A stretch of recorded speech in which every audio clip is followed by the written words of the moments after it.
Did you guys know that you can play Wii and GameCube games on any Android device, phone, tablet, and today I'm going to show you guys how to set it up. It's very straightforward. The app is even on the Google Play Store. Yes, this is a setup guide of Dolphin emulator.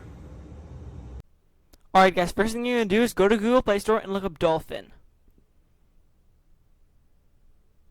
It's going to be the app called Dolphin Emulator, and you're going to download it for free, and it will be very quick.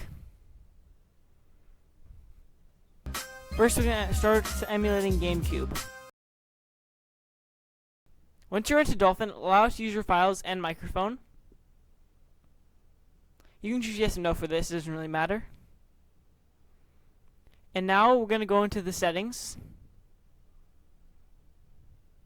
into GameCube input, and the gear icon. Here we're going to map all the controls to your connected controller. You can follow mine or do your own.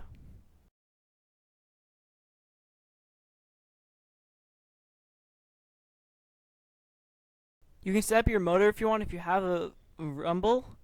If you don't, it doesn't really matter. And now we should be done. You can look over my controls, copy them if you want, do your own, doesn't really matter. Now we're going to add our game path. You're going to click the button that says Add Games, and find the part placed on your SD card or internal storage where you keep your GameCube ROMs. They can be in RZV format or ISO format, but RZV is more compressed. You have to allow it to use them, and you have all your games. It'll automatically download the box art very quickly, and here you are. You can play any game you want. I sadly can't leave any links to these games because they get taken down for copyright reasons by Nintendo. But yeah, next you might notice that there is a overlay. Here's how you turn it off. You go to overlay controls. It'll be in toggle controls.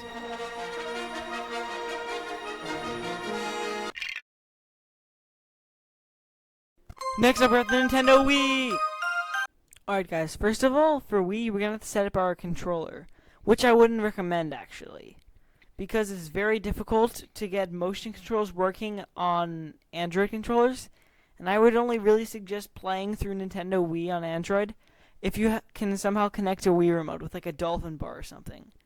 So, unless you find like a professional guide on it, I'd suggest just playing like a few Wii games with the GameCube controller, because that works. Like Mario Kart Wii, it's so much better played on GameCube controller, and it's just difficult to set up. So yeah, I would suggest looking for a in-depth Wii controls guide.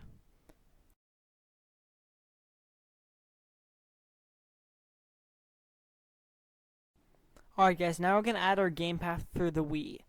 It's very simple, same as GameCube. You just have to find where your files are. In fact, they're the exact same file types, ISOs and RZVs. So it's pretty easy to get them mixed up. But then it'll download your box art and you'll pretty much be ready to play.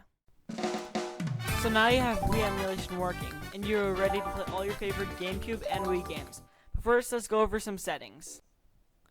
So there are a few settings that you should know. Go to the settings, and you then, within config, you can go through like everything. Very technical stuff, so if you're new to this, don't go in there. Next, go to graphic settings, and you can mess with your video backend. That can help with performance in some cases. So if you get bad performance, try changing it. Shader compilation aspect ratio, you can force it to 16:9 or 4:3, depending on your screen type. And now in enhancements, you can click internal resolution, and you can upscale up to 4K. Pretty crazy, right? And then there's a whole bunch of other settings that you really don't need to touch. And now hacks. These are more advanced stuff. And here you can choose statistics. Like I chose show frames per second, so I know if I'm lagging or not. And here's advanced, which you also don't need to go into. And yeah, that's pretty much all the settings. Hi guys, thanks for watching. I hope you enjoyed this tutorial and found it very helpful. I hope to see you guys soon in my next video, and happy gaming.